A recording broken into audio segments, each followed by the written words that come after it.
In the Makerspace environment, we use the design thinking process. A process is a list of steps that help you achieve a goal. So what are the steps of the design thinking process? Well, the design thinking process has 5 steps. If you follow these steps, you can solve problems, you can overcome challenges, or you can even use ideas to invent something new or improve on something.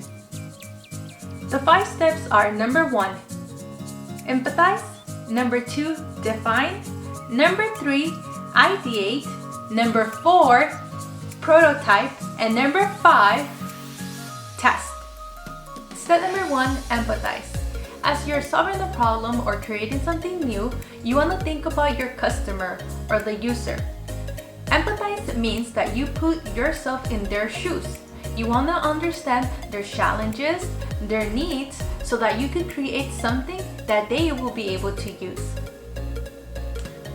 Step number 2 is define. Now that you understand your customer, you want to be able to clearly describe the problem that you want to solve. Step number 3, ideate. This is where you're going to brainstorm, work with others, and to come up with creative solutions to the problem. And you also have to remember that you consider the material that's available to you. Your solution or your idea has to be able to be possible with the material that you have. Step number 4 is prototype. This is where you transform some of your ideas, something you may have sketched or discussed, into a physical form.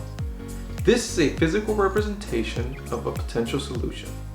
In this step, you may also quickly fix something that is not working. Step number 5, test. This is where you take your solution to determine, did it work?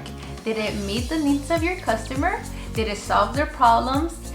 Does it work the way that your customer intended for it to work? If yes, you're done. If not, you have to go back to ideate or prototype to try to, once again, come up with a solution that meets the needs of your customer. Now that we have introduced the design thinking process, in the next lesson, we're going to show you how to use the design thinking process. After that, you will be ready to apply the design thinking process on your own.